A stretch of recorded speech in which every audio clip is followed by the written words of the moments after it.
Howdy, fine folk. You look like you're strangers around here. Joseph, at your service. People call me Jopa Joe around here on the fact that I own this fine establishment. Jopa Joe's Seaside Resort. If you're looking for some accommodations, we got some nice beaches, some beautiful vines you can recline and relax your mind, and all you can eat oysters. Ain't looking for accommodations? Looking for a fellow named Jonah, eh? Preacher man, right? I haven't seen him nearly a week. Hey, did you hear about that fish story? Well, if I didn't see it myself, I wouldn't have believed it.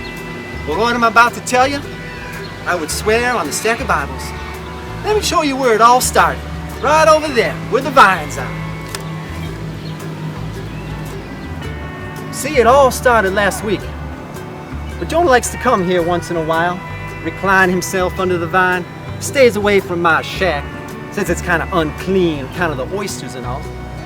Well, he come here last week all flustered, his feathers all ruffled. I said, Jonah, what's on your mind?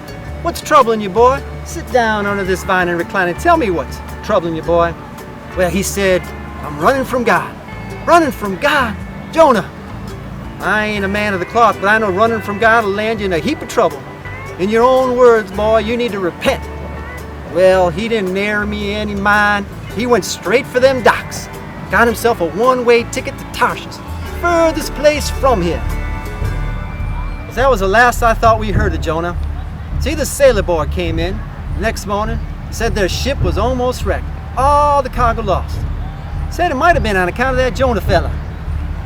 Said the ship was tossing and turning in this mother of all tempests.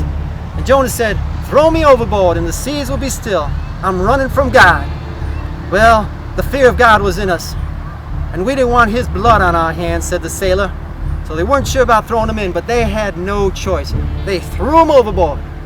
And wouldn't you know it, the seas became as still as glass. Well, I thought he was gone for good this time. Lord rest his soul.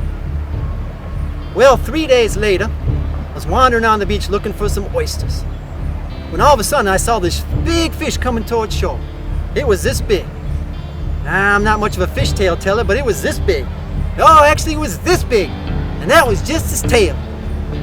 Well, he swam towards shore, and he vomited something out, almost as big as a man. It was as big as a man. Well, I thought maybe there was some oysters in there, so I went to investigate. The mother lode of all oysters, maybe. Well, the closer I got, it was a man. It was Jonah. Well, I thought he was plumb dead. But I turned him over, and he opened his eyes, spit out some water, and he spoke these words. The waters closed in over me to take my life. The deep surrounded me. Weeds were wrapped about my head at the roots of the mountains. I went down to the land whose bars closed upon me forever. Yet you brought up my life from the pit, O Lord my God.